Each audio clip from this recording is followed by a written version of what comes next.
And bakit may mga tao gumagamit ng drugs?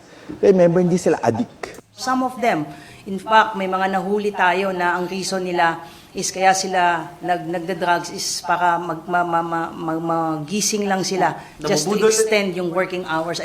Sino po yan? Sino po yan na PNP? Chief? Alam niya na yan, sir eh. Hello mga kadonatics! May issue na naman ang ating Chief PNP na si Romel Marbil. Natatandaan niyo yung issue niya 3 months ago na sinabi niya hindi lahat ng gumagamit na droga ay adiktos. Ngayon, may issue na naman siya. But before that, let me play the video first kung saan sinabi niya na hindi lahat ng mga gumagamit ng droga adiktos. Let's watch. Comparing between 2016 to 2018, no, yung time nila at time namin dito ngayon, kasi there's no comparison eh. Remember, ang drugs kasi based on sa economy natin eh.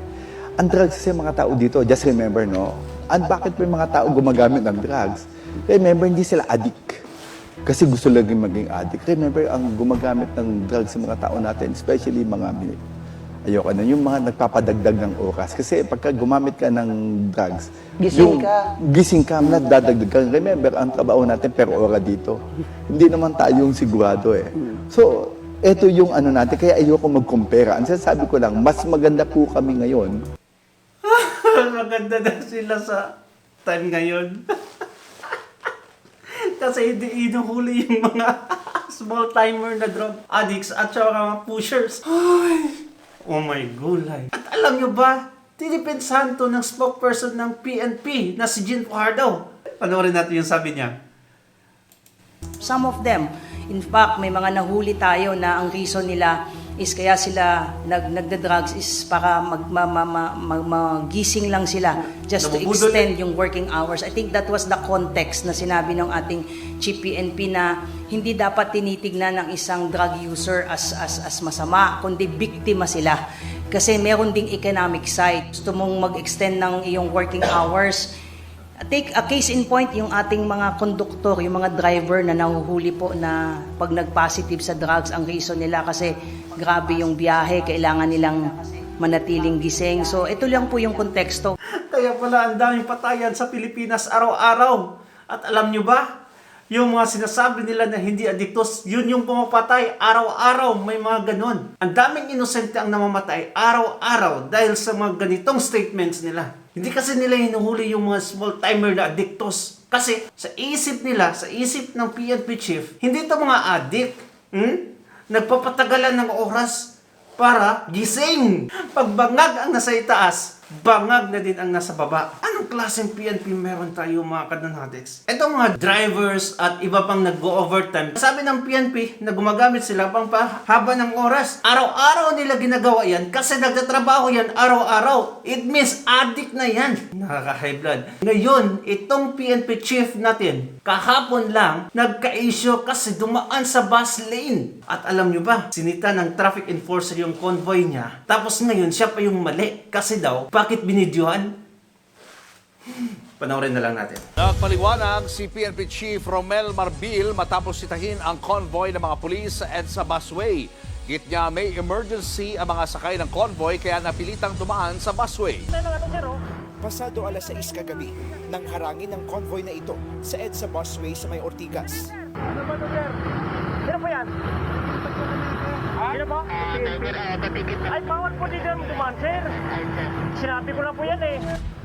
Nagpakilalang pulis ang lalaki na kumausap sa mga taga-Special Action and Intelligence Committee for Transportation o SAIC. Pero nauwi ito sa pagtatalo. Sir, bawal pong dumaan dito, sir. Wala po. Dapat tumawag kayo kakad kanina, sir.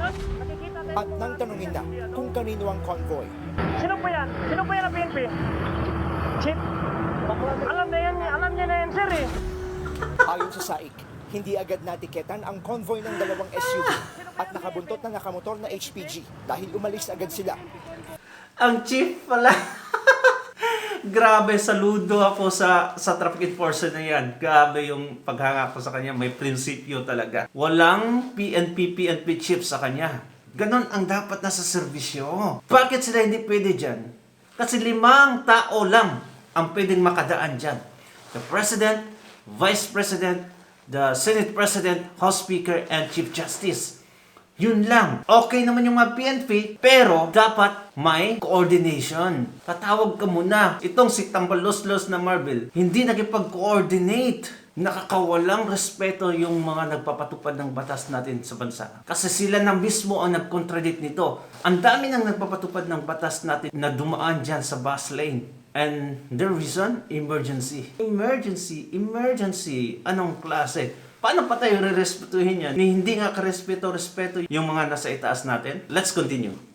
Hindi naman direktang kinumpirma o itinanggi ni PNP Chief Police General Romel Francisco Mukha pa lang, Martin kung sa kanya nga ang dumaang convoy sa EDSA busway kahapon. There's no need for you to announce to everybody sino nahuli mo. Kasi sa privacy, you have to respect. Yan lang po yung hindi kami. And you don't show yung mga plate numbers. Pero kung sakay nga siya ng convoy, sabi niya, Okay, categorical lang general, it was your convoy. No, sir, ang sasabi ko, wala na po kaming because ang plate number po kasi nalabas. I will not say kasi nalabas po yung plate number and you have to Opo. respect. Yun lang po yung inaano natin. Privacy daw, privacy! Sinisi pa sa traffic enforcer yung pagdaan niya doon kasi inilabas na yung plaka niya. Gusto pa sana niyang i-hide yung identity niya na siya talagang dumaan doon kasi ang yung plaka andun na kaya galit siya. Alright, let's continue. Ayon naman kay DILG Secretary John Vic Remulla, pagpapaliwanagin din niya si Marbil sa nangyari Ayun na. pero paalala niya, mas mainam na sumunod na lang at huwag nang dumaan sa busway. Let me make it clear. Kahit ako, hindi ako gumagamit ng busway. We have a firm agreement with the MMDA that there is a zero tolerance policy. Good. Sa ngayon, convoy lang dapat ng Pangulo, Vice Presidente, Senate President, House Speaker at Chief Justice ang pwedeng gumamit ng busway. Pinapayagan namang dumaan sa busway ang mga taga-PNP. Pero dapat may lehitimong operasyon at koordinasyon. Napakahirap talaga mahalin tong Pilipinas na to. Kasi ang namumuno na mismo ang gumagawa ng rason na nakakadismaya talaga. Una, hindi daw adik yung mga gumagamit ng droga. Ngayon, eto, sa panahon ni Tatay Digong, karespeto-respeto yung mga namumuno. Ngayon, dahil hindi karespeto-respeto si BBM, nag-reflect sa kanyang mga tauhan sa baba. Makikita mo talaga sa followers ni BBM kung anong klaseng leader siya.